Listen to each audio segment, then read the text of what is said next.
आप देख रहे हैं जेके चैनल और मैं हूं महेंद्र जीत सिंह। इस समय की बड़ी अपडेट अब तक साझी करते यूएस प्रेसिडेंट डोनाल्ड ट्रंप ने एप्पल के सीईओ से साफ कह दिया कि भारत में एप्पल के प्लांट लगाना जो है वो बंद कर दिए जाए। इसे लेके अंकुर शर्मा जी हमारे साथ जुड़े। अंकुर जी, जिस तरह का ये बयान उनकी तरफ से आया, हालांकि भारत ने पहले ही कह दिया है कि ऐसे लोगों का सामान लेना ही बंद कर दे और जो कि गद्दारों का साथ देते हैं, क्या कहेंगे?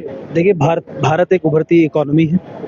उसके साथ साथ इन्वेस्टर कॉन्फिडेंस जिस तरीके से भारत में प्रधानमंत्री मोदी जी के कार्यकाल में बढ़ा है, उसके चलते एप्पल ने पूरे तरीके से डिसाइड किया था कि एप्पल अपना पूरा यूनिट चाइना से उठा के हिंदुस्तान में शिफ्ट करेगा। मुझे लगता है कि मार्केट फोर्सेस जो है वो डिटरमिन करेंगी और भारत की बिक्री होगी ही होगी। और अदरवाइज भी जिस तरीके से इंडिजिनस प्रोडक्शन पे, जिस तरीके से इंडिजिनस इनोवेशन पे भारत सरकार का फोकस है, उसके चलते मुझे लगता है कि parallel apples, parallel Microsoft, parallel Googles, जिस तरीके से स्टार्टअप इंडिया के माध्यम से इनोवेशन को प्रोत्साहन देने का प्रधानमंत्री जी ने काम किया है, ये आपको उभरते हुए दिखेंगे। मुझे नहीं लगता कि किसी देश का कोई प्रधानमंत्री किसी कंपनी को ये डिक्टेट कर सकता है, खासकर ऐसी कंपनी जो एक मल्टीनेशनल कंपनी है, खासकर एक ऐसी कंपनी जिसके निर्णय कॉस्ट बेनिफिट एनालिसिस के आधार पर लिए जाते हैं, खासकर ऐसी कंपनी जिसको भारत में इन्वेस्ट करना उसकी मजबूरी है। उसे कुछ समय तक तो रोका जा सकता है, लेकिन मुझे नहीं लगता कि जिस तरीके से भारत एक इकोनॉमी बन के बिल्डअप होके और एक मार्केट बन के उभरा है, ये निर्णय जो है वो क्रियान्वित किया जा सकेगा। और ठीक बात है, आपने जिस तरीके से कहा कि भारत का जो एयर डिफेंस सिस्टम है, जो इंडिजिनस डिफेंस में इनोवेशन के माध्यम से जो बिल्ड किया, कि पाकिस्तान का एक भी ड्रोन यहाँ पे, एक भी मिसाइल यहाँ पे पड़ने नहीं दी और हवा में उसे ध्वस्त किया, मुझे लगता है कि उससे बहुत सारे मुल्क बौखलाए भी हुए हैं और हर संभव प्रयास करेंगे वो भारत को किसी ना किसी तरीके से कमजोर करने का।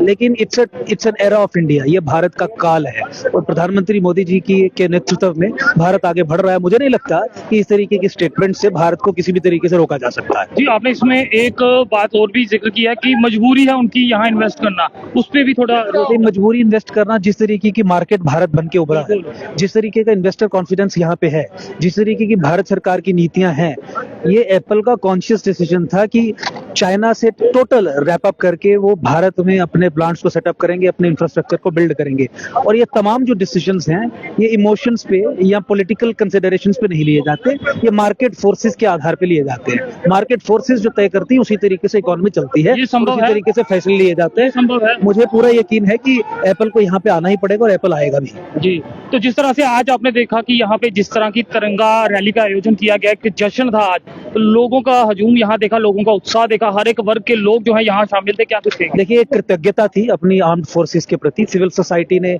जिस तरीके से जम्मू की ये ऑपरेशन सिंदूर की एब्सोल्यूट सक्सेस को लेके एक तिरंगा यात्रा का आयोजन किया था, उसमें हमें भी पार्टिसिपेट करने का मौका मिला। आपने देखा कि तमाम पॉलिटिकल पार्टीज को और खासकर भारतीय जनता पार्टी के भी सभी लोग इसमें शामिल हुए।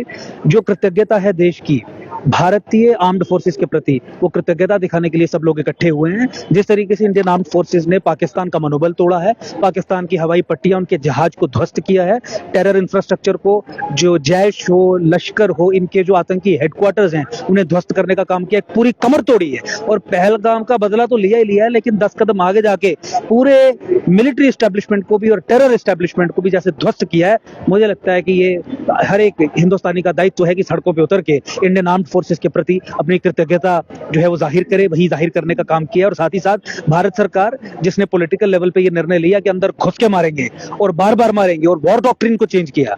देखिए, बहुत इंपॉर्टेंट डेवलपमेंट हुई है, पैराडाइमल शिफ्ट है कि जहां पे भारत सरकार ने भी apart from Indus water treaty को अवेंस में रखना और डिप्लोमेटिक मेजर्स लेने के बाद ये घोषित किया है कि कोई भी आतंकी हमला भारत की धरती पे युद्ध की युद्ध घोषणा माना जाएगा। Any act of terrorism on the soil of India will be considered as an act of war. और ये सिक्योरिटी डॉक्ट्रिन, वॉर डॉक्ट्रिन में जो परिवर्तन किया है, ये बहुत इंपॉर्टेंट था आतंकवाद को जड़ से खत्म करने के लिए। और भारत ने अपनी कमिटमेंट, भारत सरकार ने अपनी कमिटमेंट टेररिज्म के अगेंस्ट जो ये वॉर डॉक्ट्रिन चेंज करके दिखाई है, मुझे लगता है कि आने वाले कुछ समय में एक एक भारतवासी will be proud of the decision which has been taken by the government of India. देश के प्रधानमंत्री ने साफ कहा पाकिस्तान से बात होगी, मगर सिर्फ दो ही मुद्दे होंगे, एक आतंकवाद और दूसरा पीओके। देखिए, ये क्लैरिटी दिखाता है, इस सरकार की कमिटमेंट दिखाता है अगेंस्ट टेररिज्म, अगेंस्ट जो मिस एडवेंचर्स हैं पाकिस्तान के प्रॉक्सीज के थ्रू, नॉन स्टेट एक्टर्स के थ्रू अगेंस्ट इंडिया। तो ऐसे ही ताकतवर प्रधानमंत्री की, ऐसे ही ताकतवर सरकार की भारत को जरूरत है। और मुझे लगता है कि जिस तरीके से प्रधानमंत्री ने देश को अपने संदेश में क्लियरली ये कहा कि खून और पानी एक साथ नहीं बह सकते, आतंक और talks, terror and talks can not go together. मुझे लगता है क्लैरिटी दिखाता है, एक डिसाइसिवनेस दिखाता है, एक स्ट्रॉन्ग लीडरशिप दिखाता है, और भारत को इस समय ऐसी स्ट्रॉन्ग लीडरशिप की आवश्यकता है जो भारतीय जनता पार्टी ने प्रधानमंत्री मोदी जी के नेतृत्व में भारत को देने का काम किया है। आखिरी सवाल अंकुश जी आपसे रहेगा, भारत ने जो पाकिस्तान को क्षति पहुंचानी थी पहुंचा दी, 9 ठिकाने जो है उसके ध्वस्त कर दिए, ये सही समय था सीज फायर का? देखिए, मुझे लगता है कि ऑपरेशन सिंदूर के जो टारगेट्स थे, जो उसके ऑब्जेक्टिव्स थे, उसे तो पहले ही दिन स्ट्राइक्स करके भारतीय आर्म्ड फोर्सेस ने अचीव कर लिया था। देखिए, जो भी टारगेट्स डिसाइड किए जाते हैं, पॉलिटिकल लेवल पे तो डिसीजंस होते हैं, लेकिन लार्जली जो इंडियन आर्म्ड फोर्सेस हमारी हैं, चाहे वो नेवी हो, आर्मी हो, एयरफोर्स हो, और जो हमारे डिफेंस एक्सपर्ट्स हैं, उनके साथ मिलकर ही लिए जाते हैं। प्रधानमंत्री जी का आखिरी जो है डिसीजन होता है, उसके बाद ये कार्रवाई की जाती है। ऑब्जेक्टिव्स जब पूरे हो गए थे और उसको फर्दर जैसे पाकिस्तान ने एस्केलेट किया, उसके बाद जिस तरीके से जिस लेवल का डैमेज पाकिस्तानी मिलिट्री एस्टेब्लिशमेंट को किया गया है भारत की तरफ से, मुझे लगता है कि ऑब्जेक्टिव से 10 कदम आगे जाके भारत ने अपने लॉन्ग टर्म गोल्स को अचीव करने का काम किया। पाकिस्तान का जो फ्लूक था न्यूक्लियर ब्लैकमेल का, उसे ध्वस्त करने का काम किया है। इसी एस्केलेशन के कारण आज वॉर डॉक्ट्रिन चेंज हुई है, बहुत एक हायर स्तर पे ले जाके ऑपरेशन सिंदूर के ऑब्जेक्टिव से बहुत एक हायर पेडेस्टल पे ले जाके इस ऑपरेशन को फिलहाल अभी स्थगित किया गया, खत्म नहीं किया गया है, क्योंकि पाकिस्तान को मुंह तोड़ जवाब देने की जो भारत सरकार की कमिटमेंट है, वो केवल 2-4-5 दिनों में खत्म नहीं हो जाएगी, वो लंबा एक प्रोसेस चलेगा। तो स्थगित किया गया, मुझे लगता है कि बहुत स्वागत योग्य ये कदम है और सब चीजों को मद्देनजर रखते हुए किया गया है। आज वहां पे भूचाल आ रहे हैं, आज उनकी न्यूक्लियर फैसिलिटीज को लेकर लोग सवाल उठा रहे हैं, आज उनके मिलिट्री जनरल्स और जो उनकी हवाई पट्टी और जो एयर डिफेंस है उसको लेकर सवाल उठा रहे हैं। भारत का एयर डिफेंस, आकाश हो, अग्नि हो, S-400 तो ठीक है, चलिए रशिया से लिया, लेकिन जो इंडिजिनस इनोवेशन और प्रधानमंत्री मोदी जी की कुशल नेतृत्व, विजनरी नेतृत्व से जो इंडियन डिफेंस सिस्टम बिल्ड होके प्रदर्शित हुआ है, मुझे लगता है एक बहुत बड़े डेटरेंस के रूप में पूरे विश्व के लिए भारत खड़ा हुआ है। तो पूरे विश्व को भी संदेश गया है Indian military, Indian defence forces की कार्य कुशलता के बारे में, Indian innovation in defence sector, और जो आपकी सेल्फ डिपेंडेंस है, autonomy in building your defences, उसके बारे में। तो मुझे लगता है कि बहुत बड़ी उपलब्धियां हैं और इसीलिए ये डिसीजन लिया गया है जो पूरे देश के हित में भी है और भारत की पूरे विश्व में जय जय हो रही है।